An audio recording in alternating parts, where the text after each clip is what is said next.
Ladies and gentlemen, this RedGamingTech.com video, we're going to be discussing a slew of Xbox 720 Durango rumours, as well as Xbox Mini rumours.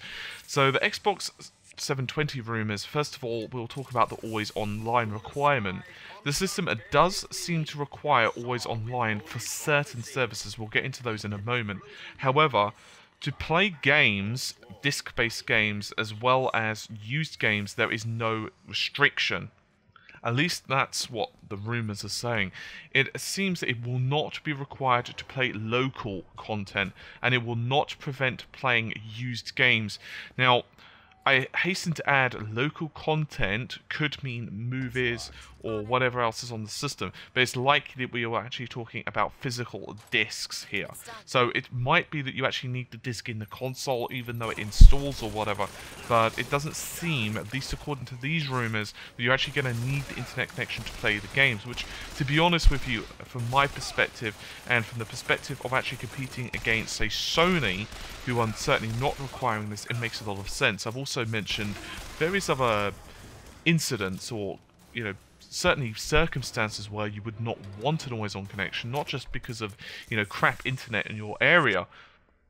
Taking your, say, console to friends' houses, or setting up tournaments, or various other circumstances, and blocking used games, as I've said before, is just bad. If you want to take, say, your latest copy of SmackDown to your friend's house, or, you want to play it with your brother in his room, or whatever, it's just a nightmare, especially if, say, your girlfriend has, an Xbox 720 in her house, and it's just a mess to do that. And obviously you could maybe do it via accounts, but even that's a pain in the butt.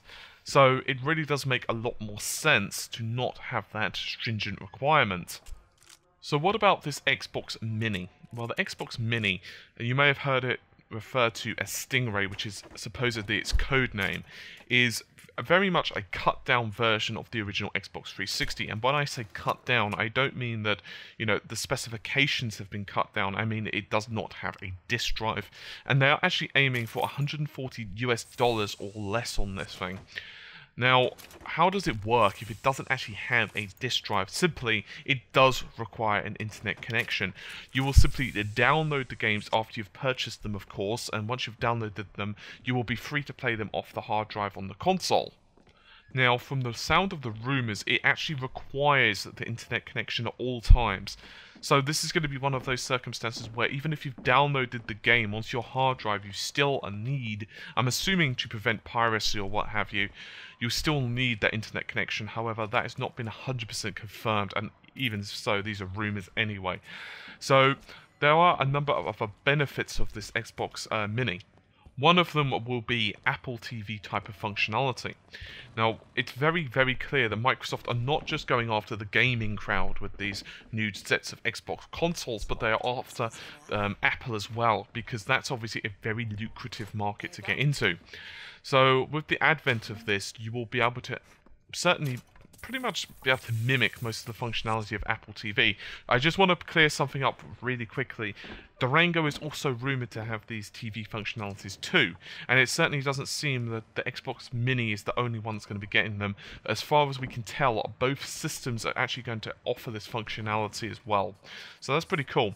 Now, what about the connectivity I mentioned? Well, the Xbox Mini has a certain set of ports that are unique to that version of the Xbox. In other words, the previous Xbox 360 and so on do not have these ports. Supposedly, if you link this system up to the Xbox 720, I'm just going to call it Durango for the purposes of this. So if you link the Mini up with the Durango, you will be able to play local Xbox 360 games and actually control the Xbox Mini through the Durango's UI.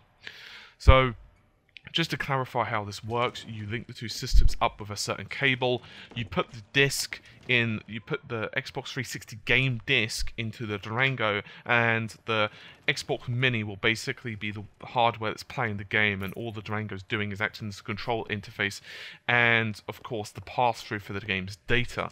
This is very similar to what Sony are even proposing with the whole cloud-based system, but it does have a number of benefits. It is more expensive in that you would have to actually buy the Xbox Mini if you do intend to play previous generation games. I suppose technically if you already own an Xbox 360, that's also cool as well. You could just use that, but you cannot use the Xbox 360, the current ones, with, say, the Xbox 720. It just doesn't work. The connectivity is physically not built into the system.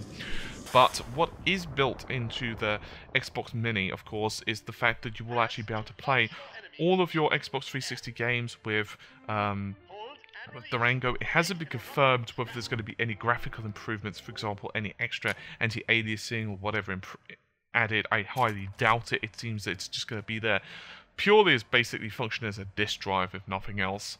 As well as add-ons are not really unique to console gaming. They haven't really been around for a couple of generations, but the Xbox One did kind of feature an add-on in, say, the DVD drive, as an example. However, the systems that really used to flourish on this would be the 16-bit kind of era, where Sega were notorious for releasing not only the Sega CD, which did okay sales-wise, it certainly wasn't setting the world alight, but it did alright, as well as the Sega 32X. Now, these were somewhat upgrades to the system. I say somewhat, as in, you know, they weren't exactly next generation, but they did improve the graphical capabilities of the system. For example, the Sega CD actually had various 3D hardware in there, as well as much higher capacity, because it went from cartridges to what were effectively CDs, so obviously you can imagine the difference in storage right there. In this case, however, it will not be like that. Obviously, it will be backwardly compatible. It's certainly not a prerequisite. You don't have to buy the Xbox Mini if you're not interested in these previous generation games. However, you do have the option. I'm not sure which of the solutions, assuming these, you know, are true, these rumors are true, I'm not sure which of the two solutions is better in terms of Sony's or Microsoft's. It's very difficult to say. It seems at the moment that Sony's going to have a few issues, mostly in regards to the fact that there's going to be latency. Obviously, you can't do anything about that. It doesn't matter how fast your internet connection is, there is always going to be some lag. It's becoming less of a problem, honestly, but I still don't really like the principles of cloud-based gaming, if I'm honest, because of these reasons. I'm not exactly an opponent against it, and I think certain games like, say, Final Fantasy and what have you are going to be fine. However, I wouldn't want to play other games like this. But we'll see just how well Sony do with the netcoding as well. That's going to be a very big thing.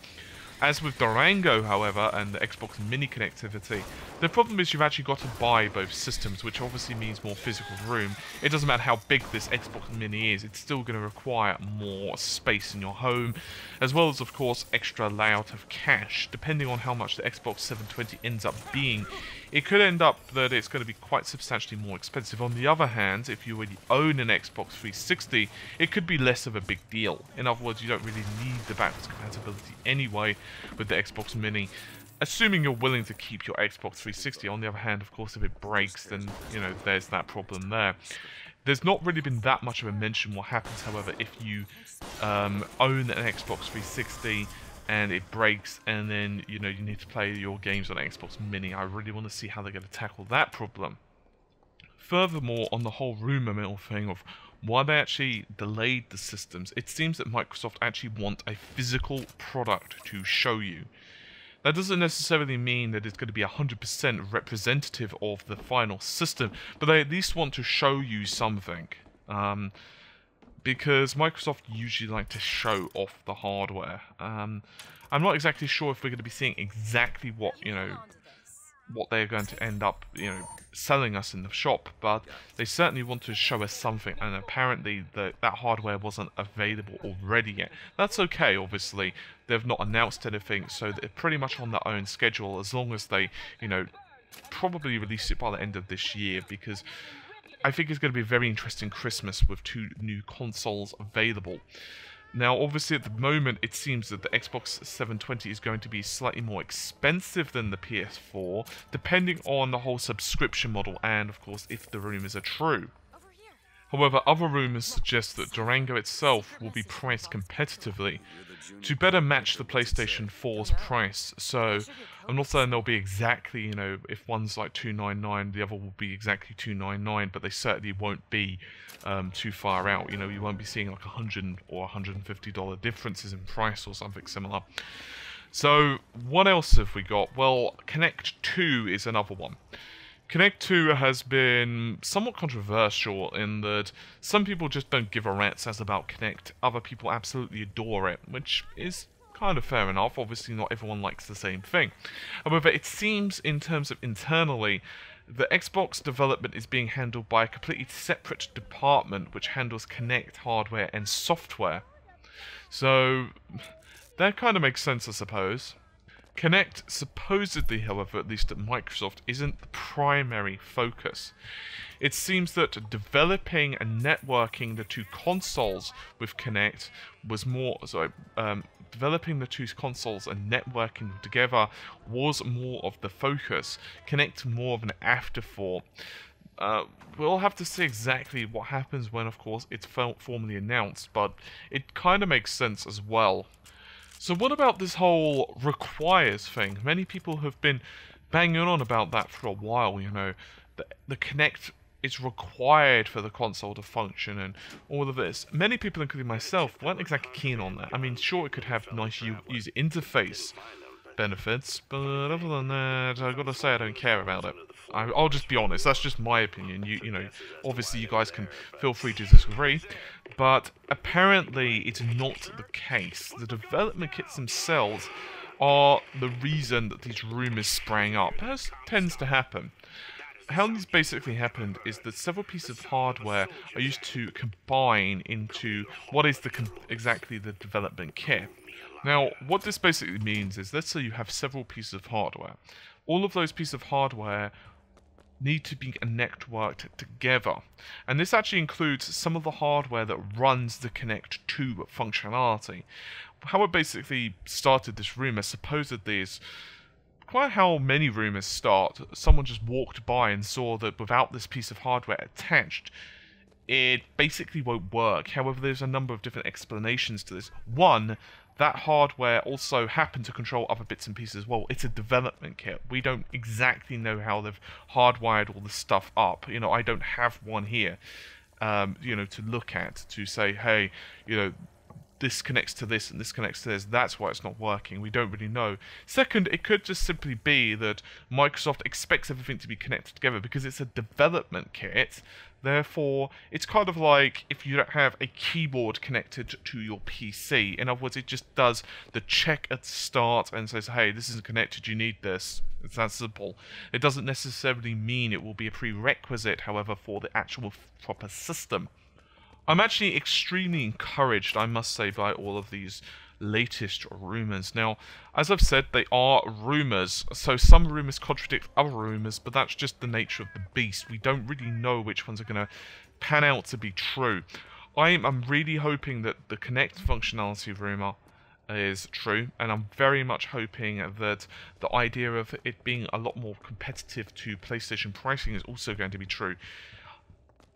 Off topic, and certainly not, you know, linked to any rumors, I really want a ridiculously competitive system launch. I don't want one system to dominate heavily over another. My ideal scenario would be that both have killer apps on launch. Not so that, you know, we're all kind of rocking backwards and forwards as we try to make our decision over which console we're actually going to buy. To be honest, I'm probably going to buy both for the channel. I'm not 100% sure on that yet. It really depends on what games are available for both, but if there's a decent launch catalogue for both, I probably will end up coughing up for both. On the other hand, I've said before in previous videos that if I wasn't actually running this channel, I probably would just settle for one system. That's not for any other reason other than I just don't really like to own two systems at launch. I've done this a couple of times. I've mentioned this in another video. I've bought a couple of systems simultaneously before, or within a very short space of one another anyway. And inevitably, as the tides come in, I ignore one of them. It's kind of like, you know, at Christmas when you buy an absolute bucket load of games, you always get sucked in to one or two of them. It's just inevitable, at least for me. I mean, I don't even want to know how much money I spent on the last Steam sale. A couple of £100 at least. And considering some of the games were like, $2 or $3, you're going to see how that kind of mounted up. And honestly speaking, I've bought some of these games and I really want to play them, but I just haven't had the opportunity. So what I'm hoping is that both systems have a ridiculously good games on launch. The Xbox 360's launch and the PlayStation 3's, to be fair, weren't exactly amazing. I mean, they weren't terrible. It wasn't too long before we were all pew-pewing on Gears of War, but it certainly wasn't on launch, and my launch system, I think I ended up playing as Cameo, a Call of Duty maybe, I think. I certainly owned Perfect Dark, which was a pretty good game. It was not exactly appreciated, but I liked it anyway, and there were a couple of other titles as well. PlayStation launch, I actually didn't get the PS3 on launch, if I'm honest. I got it a bit later, but it was an okay launch. It was not too bad at all, but it certainly wasn't as good as what it could have been. So with this next generation, if both systems are going to be released simultaneously, it's certainly going to be a very interesting Christmas to see what we get in our stockings. Now, what about other stuff? Well, actual hardware in terms of, is it going to be as powerful as a PS4? That type of thing have not been answered in these rumors. So we don't really know what lies under the hood. All we can assume is it is the Jaguar APU as well as the 8GB of DDR3. However, I would like to use this as one major final point. Rumors change very heavily, and I don't want anyone to get bogged down to the point where they completely believe the rumors. Certainly some of them can be extremely accurate. However, others, for example, the amount of RAM that was in the PS4, everyone assumed it was going to be 4 gigs, and it turned out to be 8. A little tidbit, by the way, the development kits actually had 8 gigs of RAM. But many assumed from rumors that it was actually going to end up being only 4 for the proper models, because of, they've compiled the code and various other bits and pieces, and just, general code neatness. They just, as well as what Sony was saying, they didn't actually think that they're going to manage to cram it in. Same with Kinect functionality, it doesn't function without it, at least the development kit, so it makes logical sense that the system doesn't.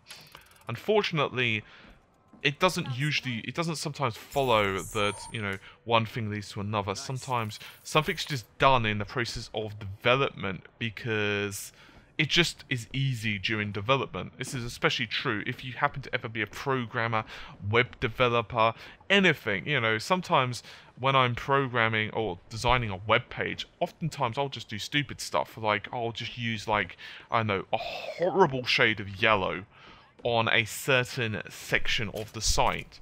Not because, that shade is representative of what I want, it's just that yellow will really remind me, hey, you know what, this will be fixed later, and just for now I just want to color code this as yellow, so everything in this shade I need to fix at some point. Other times people do this, for example, as color coding of their own personal preferences. So for example, yellow's first to fix, blue is second to fix, whatever, you get the idea. So anyway, I just want to put that out there. Anyway, hopefully you've enjoyed the video. I will see you soon. Take care, and bye for now.